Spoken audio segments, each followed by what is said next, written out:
काय ग बाबा, येऊ पाखरांचा आणि किरकिरकिरांचा आवाज सगळं कसं इच्छितच वाटते. त्यात तुझं पाऊल उचललं उचलली पावलं पटा आता. अगं गडूस पडायला लागले. काय भांडे भाई नाही आणि आता कधी तुळशीला जवळ तर काय होतं या उद्या सवय नाही लावायची. निपाणीला जायची आहे निपाणीला. अगं गिरडीची जाऊ आली नाही का परवा दिवशी. तिची माती आहे उद्या. अगं काय काय काय काय झालं काय? काटा बिटा लागला काय? काटाच आता वाटतं. कुठल्या काळ तोंडाला माझं रडत लागायला लागले तुला शव. बस बस मी होतो ना. काय हळूहळू गोष्टी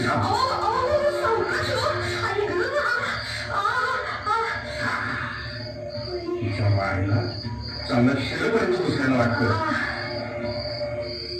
जानकी अगं रामूश आहे ना.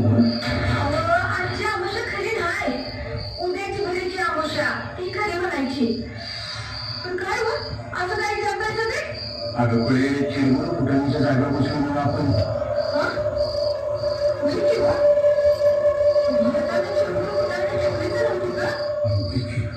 ध्यान कुठे म्हणजे काय होतो निधी आता कसं विचारणार माहिती नाही ना तुम्हाला बारीक जागा आहे की मी काय ठेवतो पुढे कसं जायचं आता.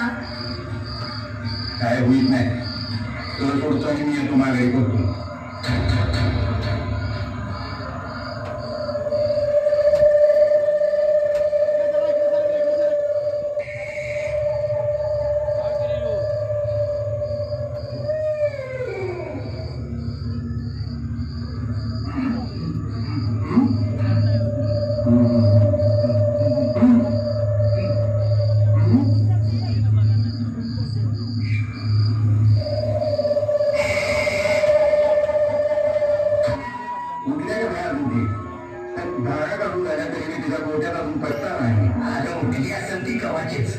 मला भाऊ पिकत असेल बरं.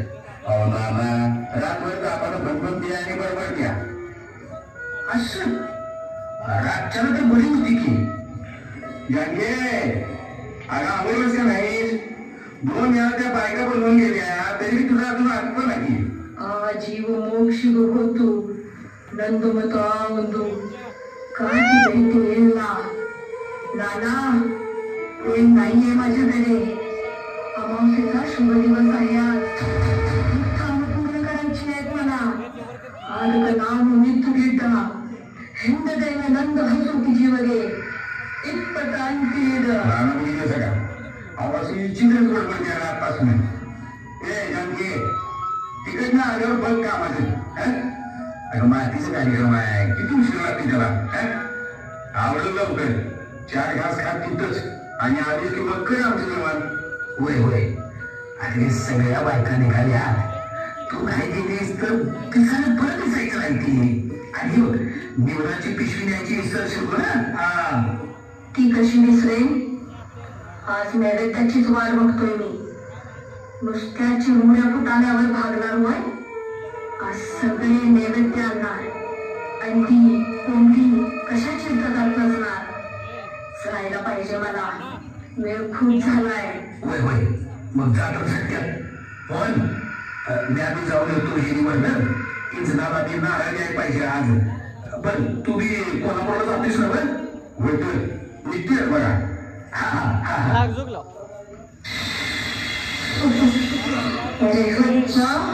अमावस्या गरंग गंगावता चालू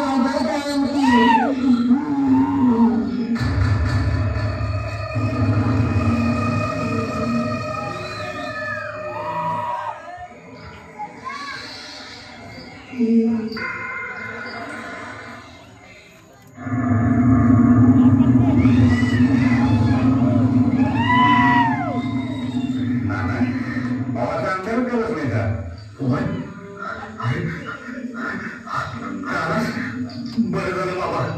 नाना अहो काय झालं. घाबरलाय का? जानकी कुठे? जानकी हे हाय की हातच आहे. खरं पोरामुळे तू सकाळी केलास. तुझ्या मागण्या मी येऊन गेलो. आल्यावर वाटलं कालचं शिळपाक काय असेल ते खायचं मोकळं व्हायचं. तुझी बायको गेली असेल बातीला पण बघतो तर काय ह्याची तू वागायला लागल्या भात नसल्यावर प्रपटल्या सकाळपासून एकाच जागेला बसल्या ती अजून तशी काय बघ हाक मारली की भडक लागत करते पण तिचं वागणं काय कळत झाले बाबा. काय सांगते सर जानके हे जानके बोलू नकोस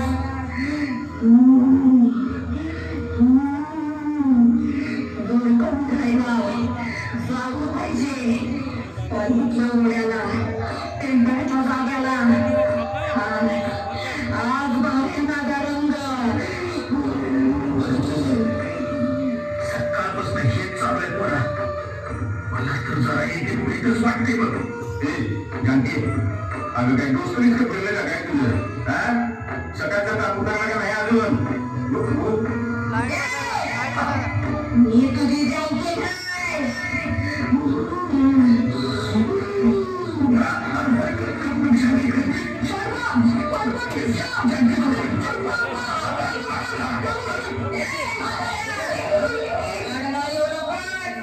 कोणाची दिशा पाहिजे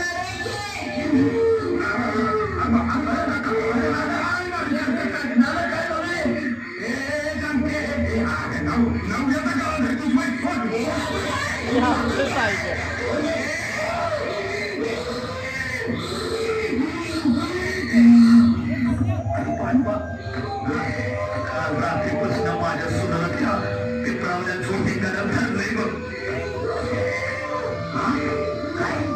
पांढऱ्या तुकडावर मोठी तू कानाडा सगळी काय केली आहे माझा रात्रीच्या इंद्र घेणार झाड सोडलं तर ही बाई काय हाताला लागायची नाही आणि भक्ती काय अवस्था झाली पाहिजे खरं पाठवा काय आम्हाला हात पाहिजे नाही तिला देवाऱ्याच्या खोलीतच सोडल्या.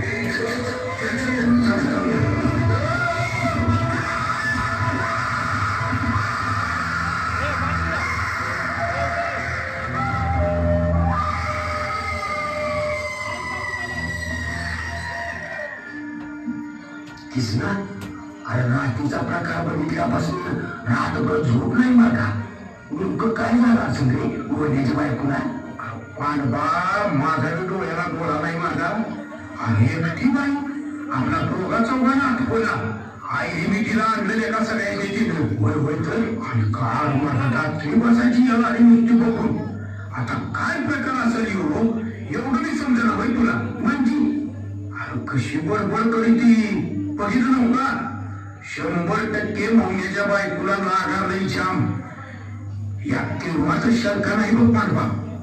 किसला अरे तिला लागलंय का दुसरंच काय झालंय हे तुला काय माहिती रे. हे बघ एखाद्या गोष्टीचा जर जास्त विचार केला किंवा कुठल्या तरी घरच्या गोष्टींचा मनावरती जादा ताण झाला तरी सुद्धा असं घडू शकतं बरं का. म्हणजे अशा काही विचारांनी तिचा स्वतःवरचा ताबा सुटला असेल म्हणजे कदाचित मला वाटतं बरं का. नाही तिसरा म्हणतोय ते बरोबर आहे. अरे असले लय प्रकार आम्ही आमच्या डोळ्यांनी बघितल्या तिला लागावलंच असणार. अरे विज्ञान खूप पुढे गेलंय फक्त तुम्हीच मागे राहून असल्या तोटांच्या गोष्टींची पाठराखण करताय. श्रीपाद मौन्याच्या बायकोला काय तुझं विज्ञान सगळं करणार आहे वय वय बा होय विज्ञानच करू शकतोय. अरे तिला एखाद्या मानसोपचार तज्ञाकडे नेण्याची गरज आहे. हे बघा तिच्यावर योग्य ते उपचार झाले ना तर ती पूर्णपणे पूर्ववत होईल आणि विश्वास ठेवा माझ्यावर. कारण तुझ्या त्या तज्ञाकडे खोळला गेल्यावर त्याच्यात झपाटल्यावर नाही नाहीतरी काय मी सांगतोय की आई तिला मेतक्याला न्यायला लागणार त्या बेगार पर्याय नाही. निघलं तर तिथंच निघणार हे. अरे काहीही बोलताय तुम्ही. अरे तिला उपचाराची गरज असताना नको त्या गोष्टींकडे घेऊन जाताय तुम्ही. श्रीपाद अरे मेतकं म्हणजे काय वाटलं तुला. एक खांब स्वर्गात आणि दुसरा मेतक्यात उगच म्हणत्यात वय. लई जागृत आहे बाळू माझा खांब हिला तिकडेच न्यायला लागते. बघ पुनरपि जननम पुनरपि मरणम पुनरपि जननी जठरे शरणम यह संसारे बहुदस्तारे कृपया परी पारी मुरारी अलख निरंजन अलख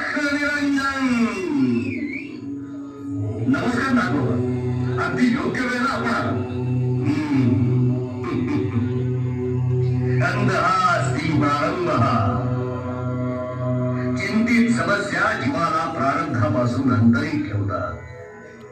तुम्हा सगळ्यांचे चेहरे मला हेच संबोधित करत आहे. नाथ बाबा, तुम्ही तर सर्वज्ञानी अंतर्यामी आहात.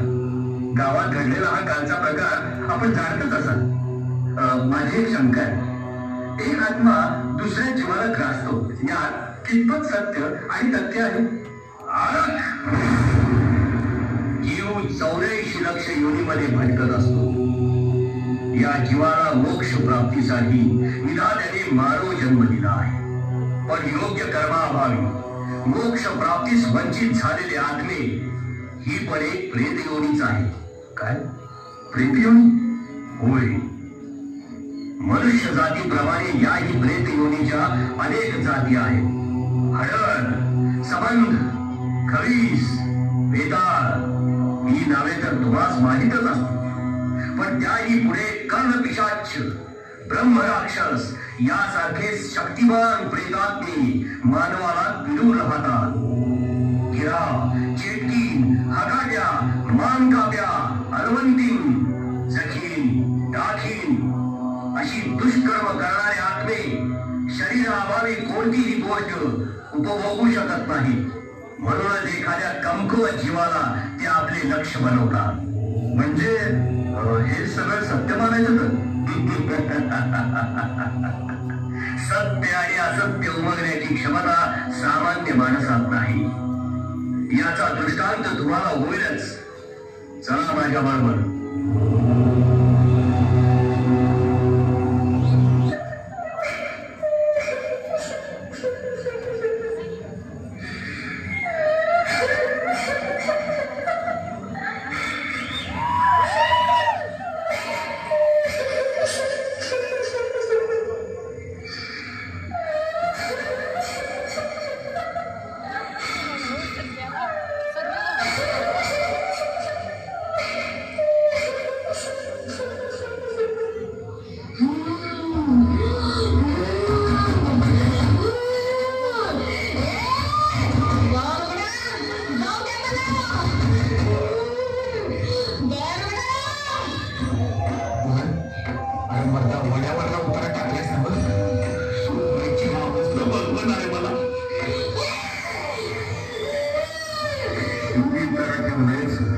आणि रानूबाईने सांगितल्याप्रमाणे माझ्या पाण्याला जळत मारते सोडल्या. तुम्ही काही काळजी करू नका. मी सुटका येत नाही सांगायची.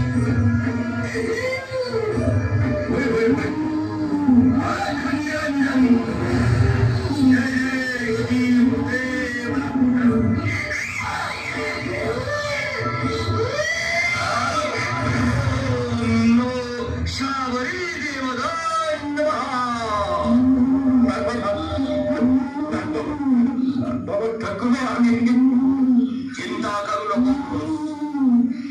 गुरूंच्या कृपेने सर्व काही ठीक होईल.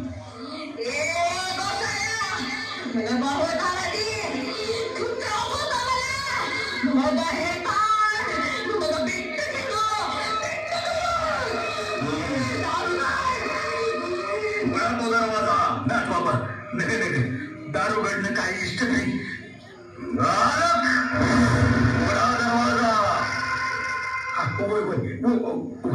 उघडतो.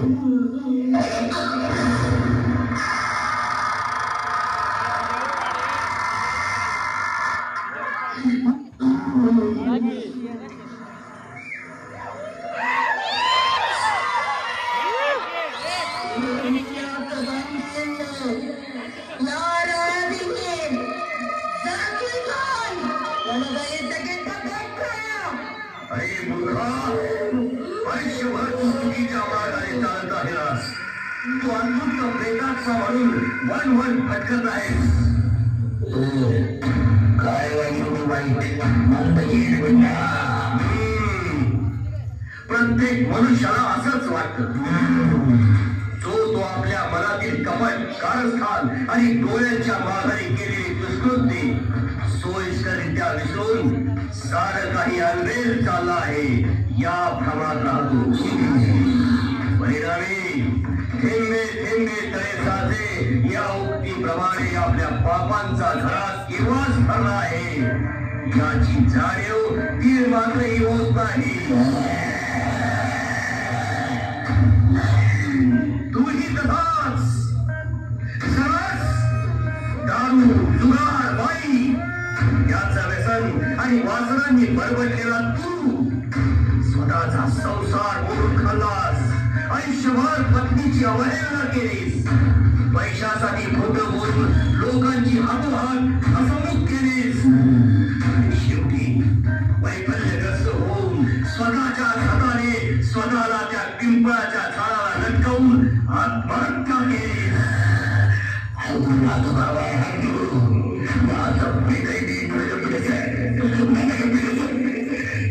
मला मुक्ती कशी मिळणार बाबा? सांगा सांगा मला मुक्ती कशी मिळणार?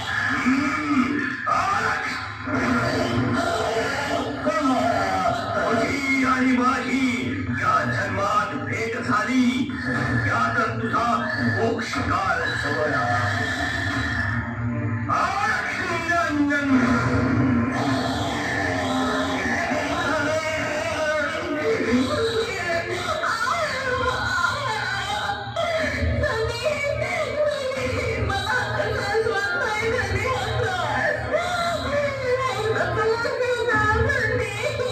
janji akan hidup sebelum kesukaan berisirannya. Sparish kamu bos. Bapak, माझी सून हालेल्या मनाची साध्या भोळ्या स्वभावाची कधी कुणाबद्दल वाईट वंगार विचार सुद्धा मनात आणला नाही तिनं. तरी ती तिच्या नशिबाला असा भोग का?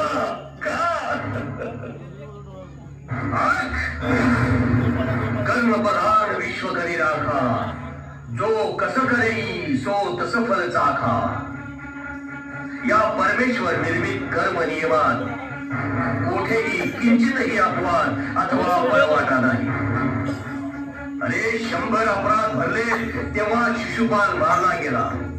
राजा अंबरीशाचा अपराध केल्यामुळे दुर्वास ऋषींच्या मागे लागलेले सुदर्शन चक्र दुर्वास 3 लोकात पळाले तरी त्यांचा सतत पाठलाग करत राहिले. त्याचप्रमाणे आपले कर्म कृत्य आपण जाल तिथे आपला पाठलाग करत राहतील. आपण तर साधे मानव. तुझ्या सुनेने गत जन्मात दुसऱ्यांना दिलेल्या पीडांचे फळ पक्व होऊन तिलाच या जन्मात पीडा देत आहेत. नागबाबा, मग सद्गुरू अशा जीवांचे कसे रक्षण करतील?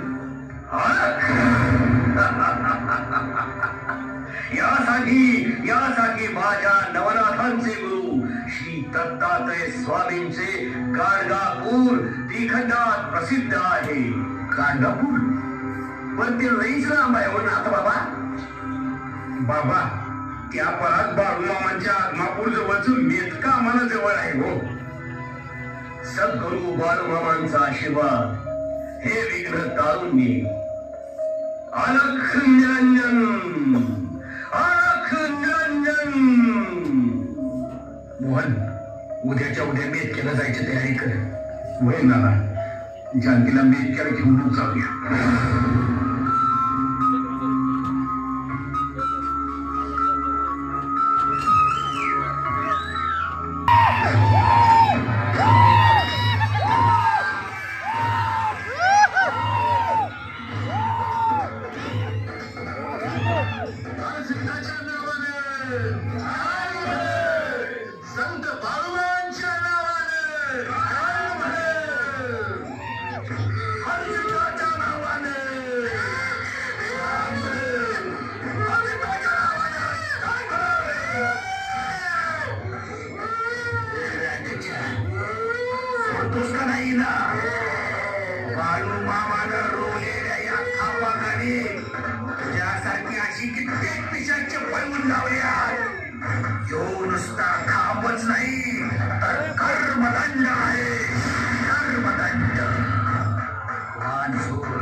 या गरीब आजारानं माणसं मरण्यापरीस माणसंच माणसाला जित्यापणी मारायला लागल्या.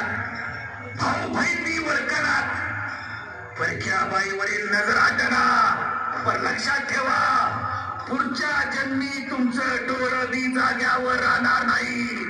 दांडगाईनं बळकवशिला तर लुळं पांगळं होऊन जलमशिला. रगात नाशिवशिला तर कॅन्सर घेऊन जन्माला येशिला. वाईटानं पैसा मिळवशिला तर अनेक आजारानं गोळ्या खाऊन तडफडून मरशिला. या जन्मात वाईट